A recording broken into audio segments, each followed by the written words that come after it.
Le président de la République, M. Patrice Talon, a conduit les travaux de la séance du Conseil des ministres de ce mercredi 3 juillet 2024 qui a débouché sur les décisions dont voici la teneur.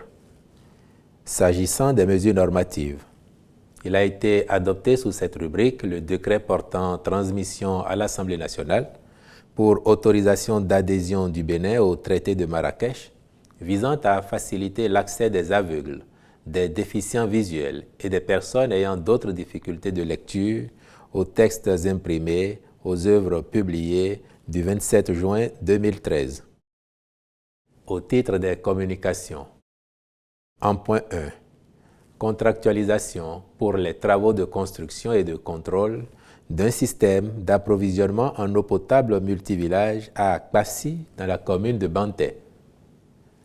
En vue de la réalisation de cette infrastructure, les diligences essentielles, dont la mobilisation d'une ressource d'eau abondante et l'élaboration des études techniques d'avant-projet détaillées, ont été déjà effectuées.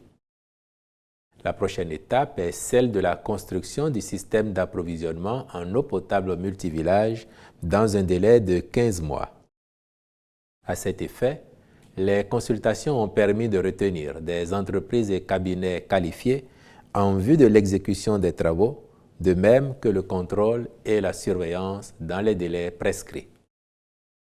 En point 2, recrutement de 50 officiers et sous-officiers parmi les lauréats des tests psychotechniques pour diverses formations au profit de l'armée de l'air au titre des années 2024 et 2025.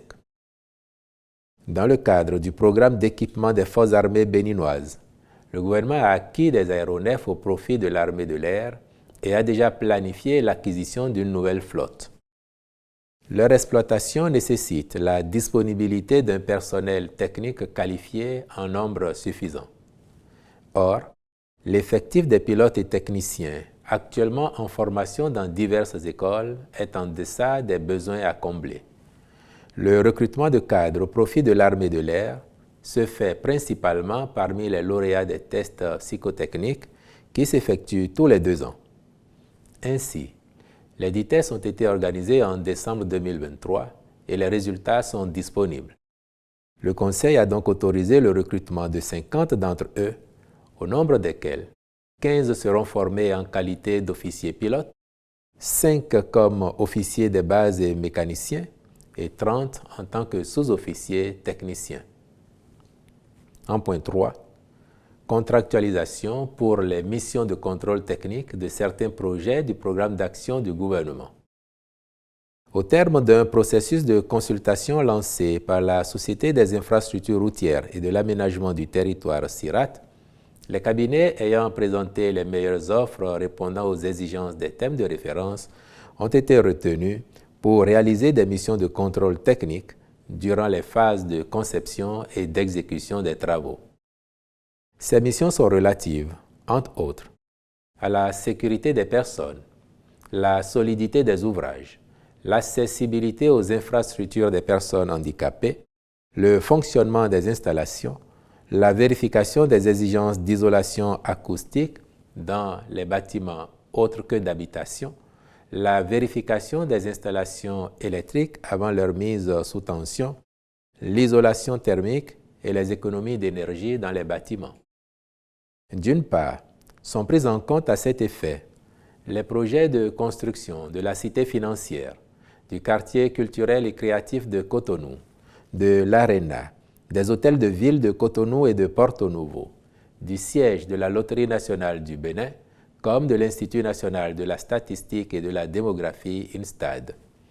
D'autre part, sont concernés les projets de construction de la prison civile de Ouedo, de l'extension et de la réhabilitation des maisons d'arrêt de Lokossa, Savalou, Abomey, Parakou et Natitengu, ainsi qu'une partie de la prison civile d'Akprom-Iserete. En point 4, adoption du programme spécial d'intensification des productions maraîchères et céréalières. En raison des effets du changement climatique et de la forte chaleur observée entre les mois de janvier et mai, la campagne agricole a été marquée, entre autres, par une faible production de cultures maraîchères, notamment la tomate, l'oignon, le piment. Il en résulte que la disponibilité de ces produits s'est faite rare, entraînant un renchérissement de leurs prix sur les marchés. Par ailleurs, il convient de rappeler qu'en dépit de la hausse de la production céréalière, en particulier du maïs, les exportations incontrôlées vers les pays de la sous-région ont également induit une envolée des prix. En vue d'éviter que ces situations se répètent de façon cyclique, le gouvernement a retenu un ensemble de mesures pour intensifier durablement les productions maraîchères et céréalières afin d'en assurer la disponibilité et l'accessibilité aux populations. Un programme spécial est donc mis en place pour apporter et ou amplifier des innovations technologiques déjà développées par certains projets actuellement en cours d'exécution.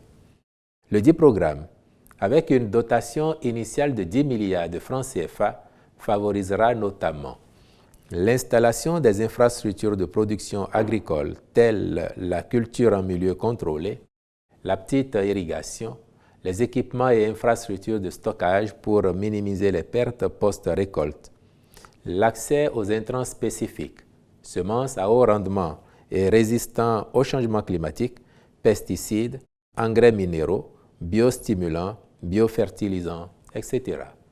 L'adoption des pratiques agricoles durables, telles que la gestion intégrée des ressources en eau, la rotation des cultures et la gestion de la fertilité des sols, le renforcement de la mécanisation agricole. Toutes ces mesures seront accompagnées du conseil agricole dédié et de la formation des acteurs pour leur professionnalisation aux bonnes pratiques de production agricole. Le ministre de l'Agriculture, de l'Élevage et de la Pêche est instruit à l'effet d'engager toutes les diligences en vue du démarrage effectif des activités pour parvenir aux objectifs fixés. S'agissant des mesures individuelles, enfin, les nominations ci-après ont été prononcées. À la haute autorité de l'audiovisuel et de la communication, 7e mandature. Membres désignés par le président de la République. Madame et Messieurs, Rukiatou Bio-Faye, Édouard Loko, Mohamed Barre. Membres désignés par l'Assemblée nationale, Messieurs, Tossou Marcelin Ahonoukoun, Ahokanou Fernand Gbagidi, Ncha Gérard Nda. Membres désignés par les professionnels des médias et par catégorie, audiovisuel, M. Armand Godonou Houssou. Presse écrite, M. Basile Thibozo. Technicien des télécommunications, M. Lionel Astérix Todjié Begonoude. M. Édouard Loko est nommé président de l'institution. Au ministère de la Santé, directrice générale du Centre hospitalier international de Calavi, Mme Karine Istin. Directrice générale adjointe du Centre hospitalier international de Calavi, Madame Florence Angélique Bendi Djetta, je vous remercie.